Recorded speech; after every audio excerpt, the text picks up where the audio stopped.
বিনা প্রতিদ্বন্দ্বিতায় Bangladesh cricket board বিসিবির পরিচালক হওয়ার পথে আমিনুল ইসলাম বুলবুল ও নাজমুল আবেদিন ফাহিম।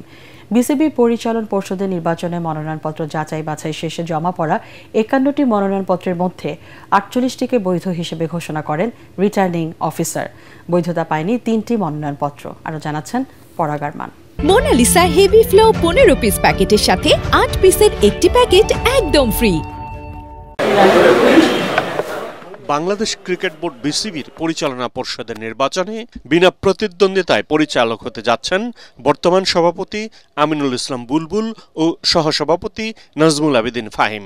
আসন্ন নির্বাচনে ৩ ক্যাটাগরি থেকে মনোনয়নপত্র নিয়েছিলেন ৬০ জন কাউন্সিলর। জমা পড়েছিল ৫১টি।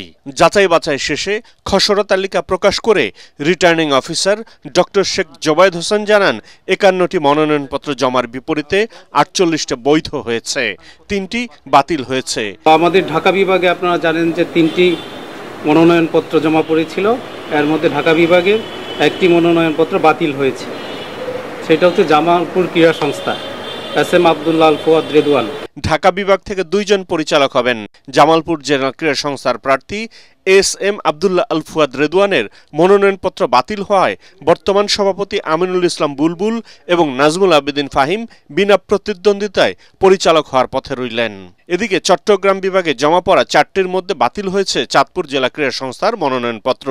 রাজশাহী বিভাগে বাতিল হয়েছে রাজশাহী জেলা ক্রীড়া সংস্থার মনোনয়ন। ইতিমধ্যে সিলেট থেকে রাহাত শামস, বরিশাল থেকে সাখাওয়াত হোসেন, খুলনা থেকে জুলফিকার আলী খান এবং রাজ্জাক রাজ বিনা প্রতিদ্বন্দ্বিতায় পরিচালক হওয়ার পথে রয়েছেন। এবার তাদের সঙ্গী হলেন ঢাকা বিভাগের ২ প্রার্থী বুলবুল ও ফাহিম। তবে যাদের মনোনয়নপত্র বাতিল হয়েছে তারা মঙ্গলবার সকাল ১০টা থেকে দুপুর ১টার মধ্যে আপিল করতে পারবেন। পরাগ আরমান, এটিএন বাংলা, ঢাকা।